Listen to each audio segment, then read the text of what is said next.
नमस्कार दोस्तों, राधे राधे। प्रेम से बोलिए विष्णु भगवान की जय। आज हम कार्तिक मास महात्म्य अध्याय 11 की कथा सुनेंगे। इससे पहले की कथा हमारे चैनल पे अपलोड है, आप वहां से सुन सकते हैं। अब शुरू करते हैं कार्तिक मास महात्म्य की कथा। एक बार सागर पुत्र जलंधर अपनी पत्नी वृंदा सहित असुरों से सम्मानित होता हुआ सभा में बैठा था। तभी गुरु शुक्राचार्य वहां आए। उनके तेज से सभी दिशाएं प्रकाशित हो गई। गुरु शुक्राचार्य को आता देखकर सागर पुत्र जलंधर ने असुरों सहित उठकर बड़े आदर से उन्हें प्रणाम किया। गुरु शुक्राचार्य ने उन सबको आशीर्वाद दिया। फिर जलंधर ने उन्हें एक दिव्य आसन पर बैठाकर स्वयं भी आसन ग्रहण किया। फिर सागर पुत्र जलंधर ने उन्हें विनम्रता पूर्वक पूछा, हे गुरु जी, आप हमें यहाँ क्यों आए हैं? बताने की कृपा करें। राहु का सिर किसने काटा था?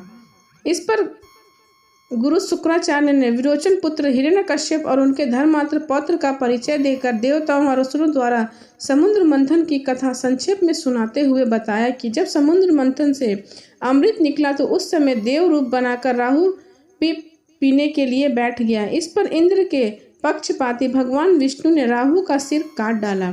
अपने गुरु के मुख से इस प्रकार के वचन सुनकर जलंधर को क्रोध की सीमा ना रही। उसके नेत्र लाल हो गए। फिर उसने अपने धर्मसर नामक दूत को बुलाया और शुक्राचार्य द्वारा सुनाया गया वृत्तांत सुनाया। तत्पश्चात उसने धर्मसर की आज्ञा दी कि तुम शीघ्र ही इंद्रपुरी में जाकर इंद्र को मेरे शरण में लाओ। धर्मर्ष जलंधर का बहुत ही आज्ञाकारी एवं निपुण दूत था। वह जल्द ही इंद्र की सुधर्मा नामक सभा में जा पहुंचा और जलंधर के शब्दों में इंद्र से बोला, हे देवधाम, तुमने समुद्र मंथन क्यों किया और मेरे पिता के समस्त रत्नों को क्यों ले लिया? ऐसा करके तुमने अच्छा नहीं किया। यदि तू अपना भला चाहता है तो उन सब रत्नों का वापिस कर देवताओं सहित मेरे शरण में आ जाओ, अन्यथा मैं तेरे राज्य का ध्वंस कर दूंगा। इसमें कुछ भी मिथ्या नहीं है। इंद्र बहुत ही विस्मित हुए और कहने लगे, पहले मेरे भय से सागर ने सब पर्वतों को अपनी कुक्षी में क्यों स्थान दिया और उसने मेरे शत्रु दैत्यों की रक्षा क्यों की? इसी कारण मैंने उनके सब रत्न हरण कर लिए।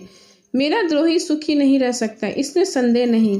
इंद्र की ऐसी बात सुनकर वह दूत शीघ्र ही जलंधर के पास आया और सब बातें कहने लगा। उसने तुरंत ही सुनते ही दैत्य क्रोध के मारे अपने ओष्ठ फड़फड़ाने लगा और देवताओं पर विजय प्राप्त करने के लिए उसने उद्योग आरंभ किया। फिर तो सब दिशाओं पाताल करोड़ों दैत्य आपस में आने लगे। शुंभ निशुंभ आदि करोड़ों सेनापतियों के साथ जलंधर इंद्र से युद्ध करने लगा। शीघ्र इंद्र के नंदन वन में उसने अपनी सेना उतार दी। वीरों की शंख ध्वनि और गर्जना से इंद्रपुरी गूंज उठी। अमरावती छोड़कर देवताओं उससे युद्ध करने चले गए। भयानक मार काट हुई। असुरों के गुरु आचार्य शुक्र अपने मृत्यु संजीवनी विधा से और देवगिरी बृहस्पति द्रोणागिरी की औषधि लाकर जिताते रहे। इस पर जलंधर ने क्रोध होकर कहा कि मेरे साथ हाथ ने मेरे हुए देवता जी कैसे आ जाते हैं? जिलाने वाली विद्या तो आपके पास है। इस पर शुक्राचार्य देव गुरु द्वारा द्रोणाचार्य से औषधि लाकर देवताओं को जिताने की बात कह दी। यह सुनकर जलंधर और भी कुपित हो गया और शुक्राचार्य जी ने कहा, यदि शक्ति हो तो द्रोणागिरी को उखाड़ कर समुद्र में फेंक दो, तब मेरे कथन की सत्यता प्रमाणित हो जाएगी। इस पर जलंधर कुपित होकर जल्द ही द्रोणागिरी पर्वत पर पहुंचा और अपनी भुजाओं से पकड़कर द्रोणागिरी पर्वत को उखाड़कर समुद्र में फेंक दिया। यह तो भगवान शंकर का तेज था, इसमें जलंधर की कोई विचित्रता नहीं थी। तत्पश्चात यह सागर पुत्र युद्ध भूमि में आकर बड़े तीव्र गति से देवताओं का संहार करने लगा।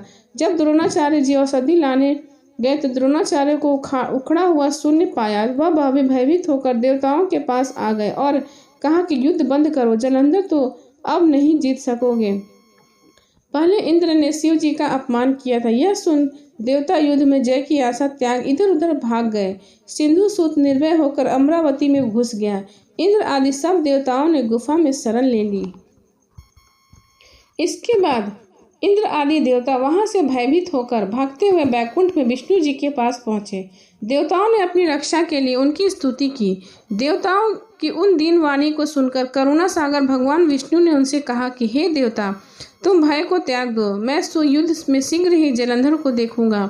ऐसा कहते ही भगवान गरुड़ पर जा बैठे। तब समुद्र तन्या लक्ष्मी जी ने कहा कि हे नाथ, यदि मैं सर्वदा आपकी प्रिय भक्त हूँ तो मेरा भाई आप द्वारा युद्ध में मारा नहीं जाना चाहिए।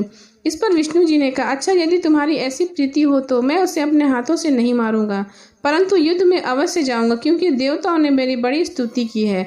ऐसा कि भगवान विष्णु युद्ध के स्थान पर जा पहुंचे जहां जलंधर विद्यमान था। जलंधर ने विष्णु का घोर युद्ध हुआ। विष्णु के तेज से कंपित देवता सिंहासन करने लगे। फिर तो अरुण और अनुज गरुड़ के पंखों की प्रबल वायु से पीड़ित हो दैत्य प्रकार घूमने लगे। जैसे ही आंधी से बादल आकाश में घूमते हैं, तब अपने वीर दैत्यों को पीड़ित होते देखकर जलंधर ने क्रोध हो विष्णु जी को उचित वचन कहकर उन पर कठोर आक्रमण करने लगा। इसी तरह से कार्तिक मास महात्म की 11 और 12 की कथा समाप्त हुई। अब सुने अध्याय 13 की कथा। कार्तिक कथा सुनो सभी सहज मन लाए, 13वां अध्याय लुखो श्री प्रभु शरण में आए। दोनों ओर से गदाओं, बाणों और सूलों आदि का भीषण प्रहार होने लगा। दैत्यों के तीक्ष्ण प्रहारों से व्याकुल देवता इधर उधर भागने लगे।